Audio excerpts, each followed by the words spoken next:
கற்கண்டு பொங்கல் நல்லா நெகு நெகுன்னு வெண்ணெய் மாதிரி எப்படி பண்றதுன்னு பார்க்கலாம். பச்சரிசி 1 கப், பாசிப்பருப்பு 1/4 கப், இது ரெண்டையும் சேர்த்துட்டு தண்ணி ஊற்றி 3 தடவை நல்லா கழுவிட்டு 1/2 மணி நேரம் ஊற வச்சிருங்க. நல்லா ஊறிடுச்சு. இப்போ இதை குக்கர்ல சேர்த்திடலாம். 2 கப் தண்ணி, 1 கப் நல்ல திக்கான பால் சேர்த்துட்டு 1 ஸ்பூன் நெய் சேர்த்துட்டு குக்கர் க்ளோஸ் பண்ணிக்கோங்க.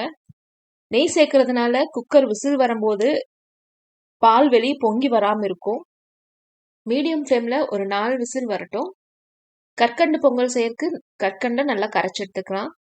டைமண்ட் கற்கண்டு 1.25 கப் சேர்த்துருக்கேன்.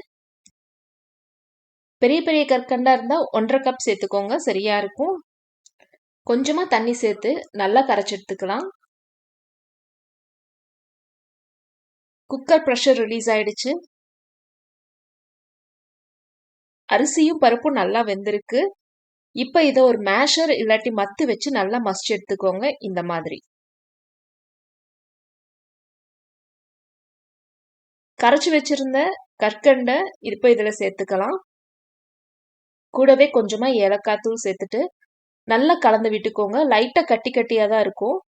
ஸ்டவ் ஆன் பண்ணி அடுப்பை லோ ஃப்ளேம்ல வச்சு நல்லா கறந்து எடுத்துக்கோங்க. நல்ல கிரீமியா வரும். ஒரு தாளிப்பு கரண்டியில 3 டேபிள் ஸ்பூன் நெய் சேர்த்துக்கோங்க.